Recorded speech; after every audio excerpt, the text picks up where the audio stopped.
The psychology of money book. இது எழுதியவர் Morgan Housel. இதை நம்ம இந்தியால நமக்கு பப்ளிஷ் பண்ணி கொடுத்திருக்கிறது ஜெய்கோ பப்ளிஷிங். இந்த வீடியோல புக்கோட இன்ட்ரோ சம்மரி தான் நம்ம பார்க்க போறோம். இதுல இருந்து எனக்கு கிடைச்ச லேர்னிங்ஸ், கீ வேல்யூஸ் நான் உங்க கூட ஷேர் பண்ணிக்க போறேன். புக்கோட introduction, the greatest show on the earth, உலகின் பிரம்மாண்டமான நிகழ்வு. வாங்க வீடியோக்குள்ள போலாம்.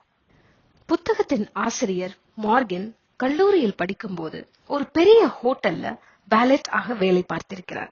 அதாவது வர கஸ்டமர்ஸோட காரை இவங்க போய் பார்க் பண்ணி கொடுப்பாங்க. இந்த வேலை பார்க்கறவங்கள வேலட்னு சொல்லுவோம்.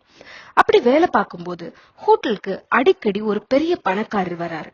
அவர்கிட்ட கட்டுக்கட்டா பணத்தை வச்சிருக்கிறதையும் அதை எல்லார்கிட்டையும் காட்டி அந்த ஆட்டிடியூட்ல இருக்கிறதையும் ஆத்தர் கவனிக்கிறார். ஒரு நாள் ஹோட்டல்ல தெரியாம ஒரு $500 மதிப்புள்ள லேம்ப தட்டி விட்டு உடைச்சிடுறாரு.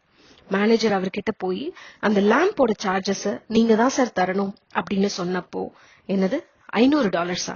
இந்த $5000 வச்சுக்கோ, ஆனா இன்னொரு வாட்டி என் முன்னாடி இந்த மாதிரி நடந்துக்காத அப்படின்னு சொல்லி அந்த பணத்தை கொடுத்தாரு. ஆனா இந்த மாதிரி ஒரு பிஹேவியர் எத்தனை நாள் நீடிச்சிருக்கும்னு நீங்க நினைக்கிறீங்க? ரொம்ப நாள் இல்ல, சில வருஷத்திலே அவர் எல்லா பணத்தையும் இழந்து நொடிச்சு போயிட்டாருன்னு நான் கேள்விப்பட்டேன். இந்த புத்தகம் இத பத்தி தான் பேச போகுது.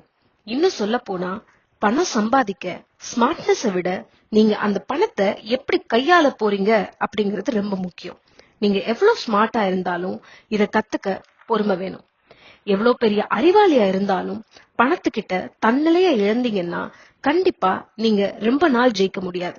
அதே மாதிரி நீங்க ரொம்ப ஒரு சாதாரண பர்சன், பினான்சியலா எதுவும் ரொம்ப எல்லாம் தெரியாது, ஆனா நல்ல பிஹேவியர்ஸ் இருக்குன்னா நீங்க கண்டிப்பா பெரிய பணக்காரர் ஆகலாம், பணக்காரராவே வாழலாம். இதுதான் ரொம்ப முக்கியம். அந்த பிஹேவியர்ஸ் என்னது, அத பத்தி தான் நம்ம இந்த புக்ல பார்க்க போறோம். அந்த பிஹேவியருக்கு எடுத்துக்காட்டா ஒரு உண்மை கதையோட ஆரம்பிக்கலாம் வாங்க. ரொனால்ட் ரீட் சாதாரண ஏழை குடும்பத்துல பிறந்த குடும்பத்துல முதல் பட்டதாரி. அவரு 25 வருஷம் வரைக்கும் கேஸ் ஸ்டேஷன்ல கார்ஸ் எல்லாம் பிக்ஸ் பண்ற வேலை பாக்குறாரு. அதுக்கப்புறம் 17 வருஷம் ஜானியேட்டர், அதாவது ஒரு பில்டிங்க கூட்டி சுத்தமா வச்சுக்கிற வேலை. 2014 அவரோட 92வது வயசுல இறந்து போறாரு. அன்னைக்கு இன்டர்நேஷனல் ஹெட்லைன்ஸ்ல அவரை பத்தி செய்தி வருது. அப்படி என்ன அவர் செஞ்சாரு? ஒரு சாதாரண கேஸ் ஸ்டேஷன்ல வேலை பார்த்து ஒரு பில்டிங்க சுத்தமா வச்சுக்கிறவரை பத்தி ஒரு இன்டர்நேஷனல் ஹெட்லைன்ஸ்ல ஏன் வருது? அவரோட உயில்ல $2 மில்லியன் தன் பிள்ளைகளுக்கும், $6 மில்லியன் லோக்கல் ஹாஸ்பிட்டலுக்கும் லைப்ரரிக்கும் தானமா எழுதி வச்சுட்டு அவர் இறந்து போறாரு. இதுதான் அன்னைக்கு நியூஸ். பட் சுத்தம் செய்யும் ஒரு தொழிலாளிக்கு ஏது அவ்வளோ பணம்? அவர் வாழ்க்கையில பெரிய லாட்டரி எல்லாம் எதுவும் ஜெயிக்கல. ஒவ்வொரு நாளும் அவர் சம்பாதிச்ச பணத்தை சேமிச்சு வச்சாரு. அத நல்லா நம்பகத்தன்மை இருக்கிற கம்பெனி ஸ்டாக்ஸ்ல போட்டாரு. ப்ளூ சிப் ஸ்டாக்ஸ் அப்படின்னு சொல்லுவோம். அவர் போட்ட அந்த கொஞ்ச காசு $8 மில்லியன் வளர்ந்து அதத்தான் நன்கொடையா கொடுத்தாரு.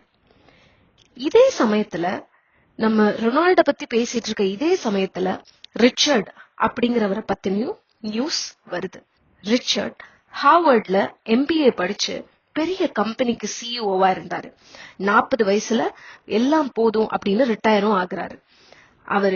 அவரோட 18,000 ஸ்கொயர் ஃபீட் வீட இன்னும் பெருசா ஆக்க, லக்ஸரியா ஆக்க எக்கச்சக்க கடன் வாங்கி அப்படியே அடுத்தடுத்து கடன்.